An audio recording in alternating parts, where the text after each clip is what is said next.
Le jour où j'ai rencontré un bâton. La vie est faite de rencontres, succinctes ou qui perdurent dans le temps. Des gens, nous en croisons des milliers tout au long de notre existence. En marchant dans la rue, au supermarché, au travail, lors de soirées ou parfois même virtuelles sur le net. Mais combien de tous ces gens ont eu la chance de faire la rencontre d'un bâton ? D'un bâton, me direz-vous ? Mais qu'est-ce qu'il raconte ? Ne serait-il pas en train de dérailler ? Non, je ne déraille pas.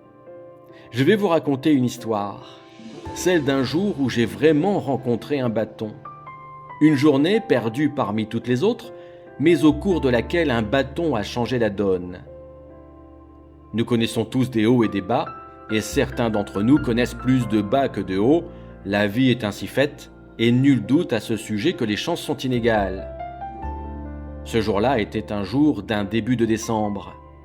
Il faisait frais, mais pas vraiment froid. Le ciel était teinté de bleu et la mer le lui rendait bien. Le vent qui avait affolé les éoliennes et les coques girouettes de nos églises s'était enfin estompé. Le calme était enfin revenu. Noël approchait et ce jour-là était donc calme. Les gens travaillaient, se noyaient dans leur quotidien sans s'apercevoir que leur temps s'égrenait, certes petit à petit, mais qu'ils n'avaient jamais été aussi proches de leur propre fin. Moi, je prends du recul. Un recul dont j'ai besoin pour fuir la maladie qui me ronge depuis mon enfance. Je décide donc de profiter de cette journée où il fait certes frais, mais où les éléments se prêtent à la promenade. Je monte dans ma voiture après quelques minutes d'hésitation car je suis devenu très casanier. Je prends la route du Jail à Marignane et je croise très peu de circulation sur le chemin. Les gens travaillent en effet et c'est tant mieux pour mon escapade et moi. J'arrive en un instant et mon esprit se détend, rien qu'en voyant le bleu de cette étendue de mer qui n'en est pas une, mais qui n'est que l'étang de Berre. De mauvaise réputation, il demeure malgré tout pour moi un endroit où marcher, penser et se vider de ses songes est du domaine du possible.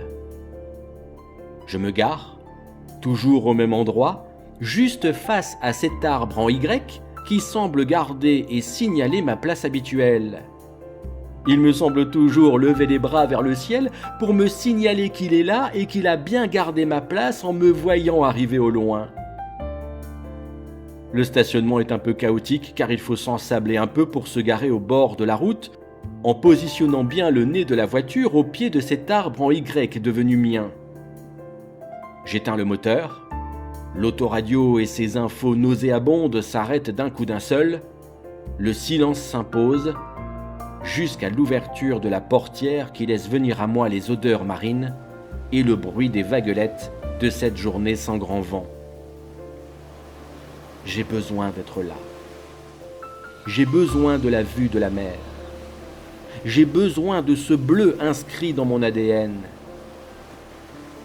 Je remonte un peu l'écharpe sur ma gorge fragile et je commence une marche sur cette longue plage qui mène de Marignane à Châteauneuf.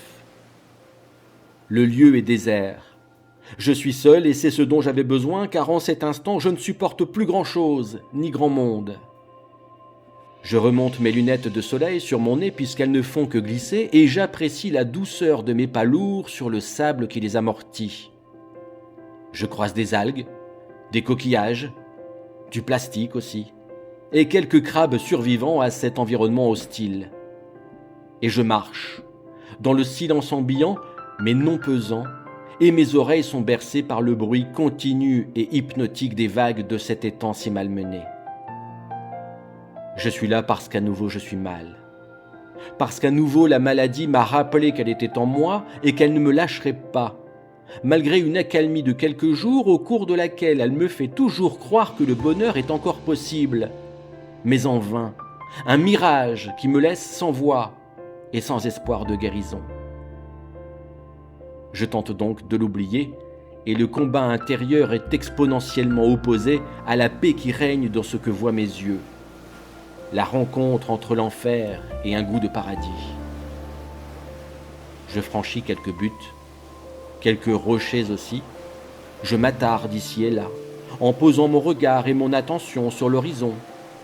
Je combats et trie mes pensées pour tenter de n'en garder que les positives. Mais le constat est clair, je suis là, à me battre à nouveau seul, et pour seule compagnie que le mal-être et le bruit du sable qui se tasse sous mes pas paumés. Après quelques arrêts furtifs, je reprends ma marche et j'aperçois un bâton sur le sol, droit sur mon chemin. Ce n'est pas vraiment un bâton en bois, mais plutôt une partie d'un épais roseau qui a échoué là, qui n'attendait que mon arrivée pour être ramassé et donner enfin un sens à ces derniers instants avant de retourner poussière. Je le saisis d'une main, l'observe de bas en haut et, naturellement, sans y réfléchir, me dit qu'il pourrait accompagner ma marche, tel un bâton de pèlerin ou un bâton de vieillesse.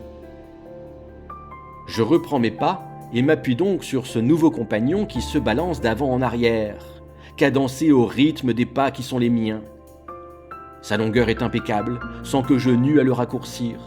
Son épaisseur est idéale et se marie parfaitement bien à ma petite main gantée. Il est confortable, mais il devint bien vite plus qu'un simple morceau de roseau arrivé là par hasard. Chaque pas que je plantais dans ce sol mouvant se signifiait par un planté de ce bâton dans le sable en parallèle. Parfois dans les algues asséchées, parfois dans le sable pur et fin, d'autres fois dans des coquillages qui le repoussaient vers le haut, refusant ainsi de le laisser les pénétrer ou les briser. Quelques dizaines de mètres plus tard, je m'aperçus que ce bâton était un compagnon naturel, qu'il pouvait supporter bien plus que le poids de ma main qui le tenait ou le poids de mon bras qui s'y reposait. Le bâton apprivoisait, en fait, bien plus qu'une seule main, bien plus qu'un bras, bien plus qu'un corps. Il soutenait mes défaillances et le mal qui me rongeait. Il devenait un objet paratonnerre par lequel ce qui n'allait pas se vider vers le bas, absorbé par le sol et conduit par ce simple bâton trouvé là. Je me suis mis alors à lui parler, à me confier, à vider cette force négative qui m'envahissait en lui confiant le pire qui était en moi. Il eut droit au récit de ma colère, au récit de mes rêves, au récit de mes regrets, à mes larmes aussi, et à quelques espérances. Il était là désormais, comme ne faisant qu'un avec le prolongement de mon bras. Il se montrait attentif et bien intentionné, et plongeait vers les limbes sous mes pieds ce mal que j'expiais comme jamais je ne l'avais fait.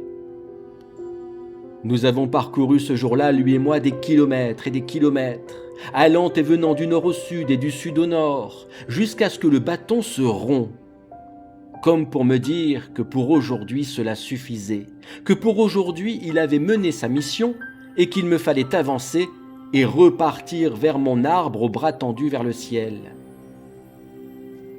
J'aurais voulu l'emporter et le garder, mais j'ai senti que le bâton devait rester là, où je l'avais trouvé, peut-être pour servir une autre âme en détresse qui se présenterait à lui demain ou jamais. Je sus que je devais l'abandonner là, et j'eus bien du mal à le déposer, aussi délicatement qu'il le méritait. Alors oui, ce jour-là, j'ai fait la rencontre d'un bâton, et il a été pour moi l'oreille attentive et le soutien qu'il me fallait et que je n'avais trouvé nulle part ailleurs. Merci à toi, mon ami le bâton.